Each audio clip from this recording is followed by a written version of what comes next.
వీడియోలో పిల్లలకి ఎంతో ఇష్టమైన నూడిల్స్‌ని ఇప్పుడు మ్యాగీతో చేయబోతున్నాను.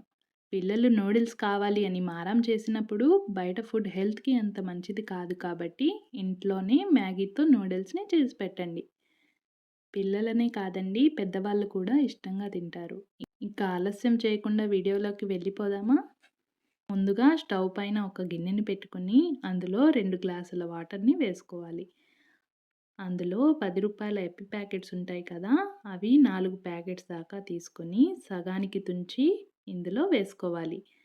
అందులో వచ్చే మసాలా ప్యాకెట్స్‌ని పక్కకు పెట్టుకోండి. అవి లాస్ట్‌లో యూజ్ అవుతాయి. ఈ మ్యాగీ మొత్తం మరీ పూర్తిగా కాకుండా 70% దాకా ఉడికించుకొని స్టవ్ ఆఫ్ చేసి వెంటనే వాటర్ మొత్తం పోయేలా జల్లెడలో వేసి పక్కన పెట్టుకోవాలి.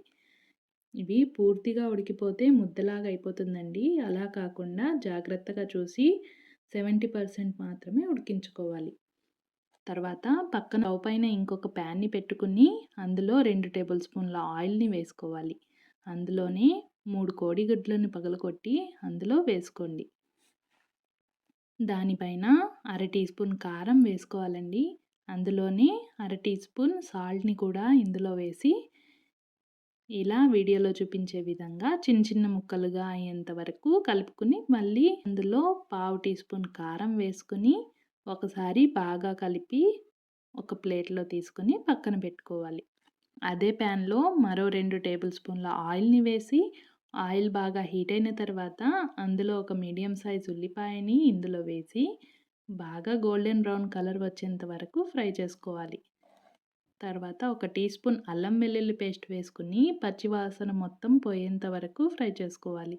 అందులోనే 2 టేబుల్ స్పూన్ల పచ్చి బఠానీని వేసుకుని అవి కొంచెం ఉడికిన తర్వాత కొంచెం కరివేపాకుని వేసుకోవాలి.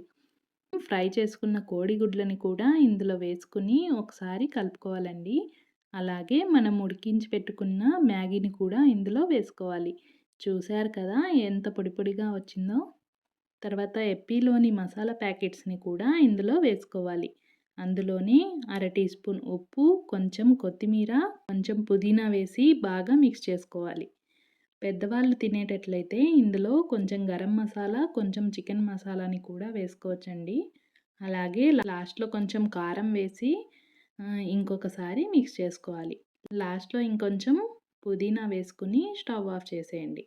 అంతేనండి, ఎంతో నోరూరించే ఈ మ్యాగీ నూడిల్స్‌ని కొత్తిమీరతో గార్నిష్ చేసి ఉల్లిపాయ ఇంకా నిమ్మకాయలతో సర్వ్ చేసుకుంటే ఎంతో టేస్టీగా ఉండే నూడిల్స్ రెడీ. ఎందుకండి ఆలస్యం, ఈ రెసిపీని మీరు కూడా ట్రై చేసి మీ ఫ్రెండ్స్‌కి, రిలేటివ్స్‌కి షేర్ చేసేయండి. ఇంకా సబ్స్క్రైబ్ చేయకపోతే సబ్స్క్రైబ్ చేసేయండి. Thank you for watching Reena cookings.